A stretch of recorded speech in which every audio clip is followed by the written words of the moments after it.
Nagdududa ka pa rin ba sa iyong kaligtasan? Papaano nga ba natin malalaman na tayo ay talagang ligtas na? Alam natin na ang kaligtasan ay matatagpuan lamang sa pamamagitan ng pananampalataya sa Panginoong Jesucristo sa oras na tanggapin natin siya bilang Diyos at tagapagligtas ng buhay natin. Sa Roma chapter 10 verse 9 na kung ipapahayag mo ng iyong bibig ang Panginoong Jesus at sasampalataya ka sa iyong puso na binuhay siya ng Diyos mula sa mga patay ay maliligtas ka. Kapag tinanggap natin ang Panginoong Jesucristo sa ating buhay, tayo ay totoong ligtas na. Ito ay libreng regalo sa atin ng Diyos upang ang sumampalataya sa Kanya ay maligtas at magkaroon ng buhay na walang hanggan.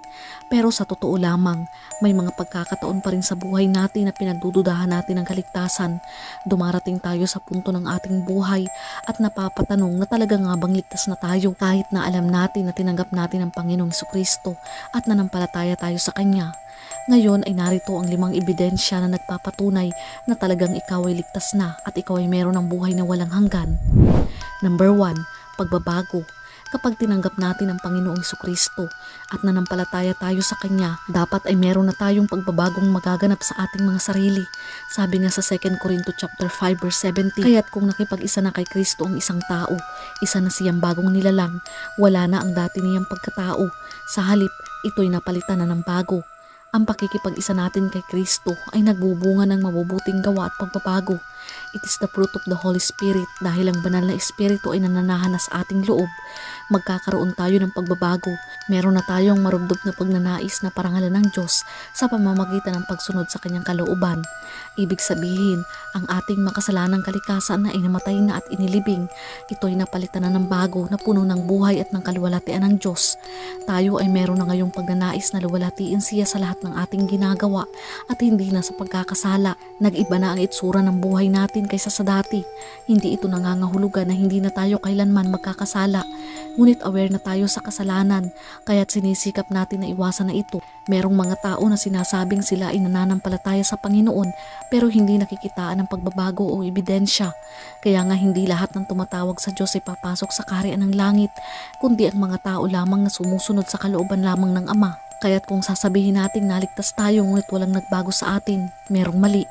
Dito kailangang may makitang marka sa bawat kilos natin, sa bawat pananalita at sa lahat ng ating ginagawa. Kung tinanggap natin at nanampalataya tayo sa Panginoon, pamuhay natin ito sa pamamagitan ng mabubuting gawa at pagbabago ng ating buhay.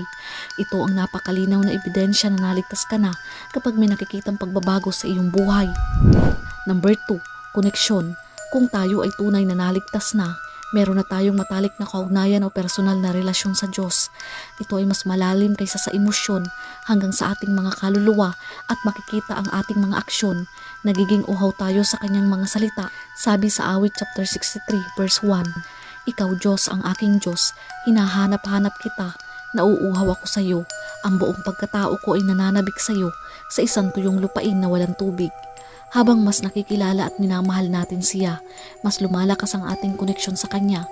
Natutuklasan natin kung gaano siya kadakila at napagtanto natin kung gaano natin kailangan ng Kanyang lakas, pagmamahal at biyaya upang tulungan tayo sa ating mga kahinaan. Dahil nagkaroon ka na ng koneksyon sa Diyos, mas lumalalim na ang pag-ibig mo at lumalago. Kung dati parang hindi ka interesado sa Diyos at wala kang pakialam sa salita niya, ngayon ay nagkaroon ka na ng pagnanais na basahin ito at mas makilala pa siya. Ako ang baging, kayo ang mga sanga. Kung kayo'y mananatili sa akin at ako'y sa inyo, kayo'y magbubunga ng marami. Bukod sa akin, wala kang magagawa. Simula nang tinanggap mo ang Panginoon ay nananalangin ka na at mas lalo mo siyang hinanap sa buhay mo. Ito ang magandang ebidensya na ikaw ay ligtas na. Number 3, conviction. Malalaman na tayo ay ligtas na kung meron tayong conviction. Ang conviction ay gawain ng banal na Espiritu na dapat makita sa ating mga buhay.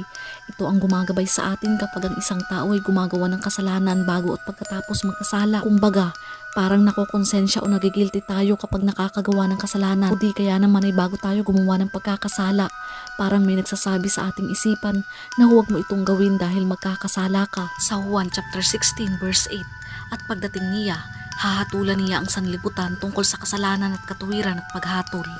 Kaya sa oras na tayo ay manampalataya sa Panginoong Jesucristo, mananahan sa atin ang banal na Espiritu. Ang conviction ay nagmumula sa banal na espiritu sa pamamagitan ng budhi na kumukumbinsi sa isang tao sa katotohanan at nagsasaway sa kasalanan. Ito ay kumikilos bilang isang abogado sa pang-uusig na umaakay sa mga tao na makilala ang ating pangangailangan para sa pagsisisi at kaligtasan sa pamamagitan ng Hesukristo. Higit sa lahat, tinutulungan at ginagabayan tayo na bagamat tayo ay nagkakasala, lumapit pa rin tayo sa Diyos at humingi ng kapatawaran. At kapag naramdaman natin ito, ang banal na espiritu ay kumikilos sa atin, isang patunay na tayo ay ligtas na.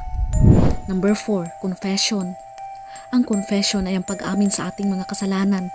Sabi nga sa 1 chapter 1 verse 9, subalit kung ipinapahayag natin ang ating mga kasalanan, patatawarin tayo ng Diyos sa mga ito at lilinisin tayo sa lahat ng ating kasalanan sapagkat siya ay tapat at matuwid. Minsan ayaw natin lumapit sa Diyos dahil nga nagkasala tayo.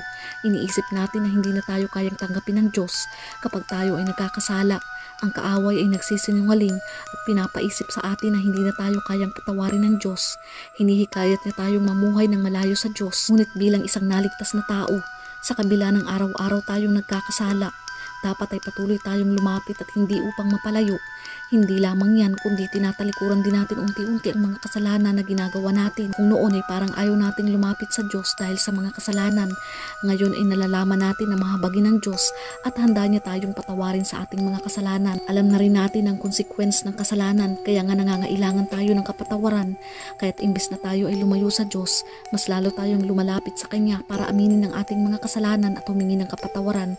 Isa ito sa marka na tayo ay ligtas na dahil tayo ay nagtitiwala at nalaman natin na mahabagin ng Diyos at handa niya tayong patawarin kung tayo ay lalapit sa Kanya. Number 5, compassion.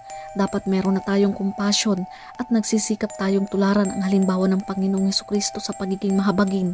Nagmamalasakit tayo sa iba, lalo tigit sa lahat ay sa ating pamilya at sa mga taong nakapaligid sa atin. Kung dati-rati sarili lamang ang iniisip natin, ngayon ay meron na tayong puso sa mga nangangailangan pa ng kaligtasan.